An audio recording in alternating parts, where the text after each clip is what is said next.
Izin melaporkan hari ini 4 Januari 2021 telah terjadi kebakaran di Desa Welwel.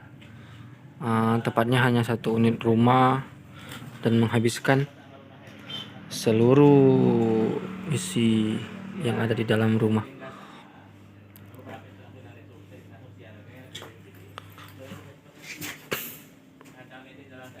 Ludes, tidak tersisa, tidak ada yang bisa diselamatkan.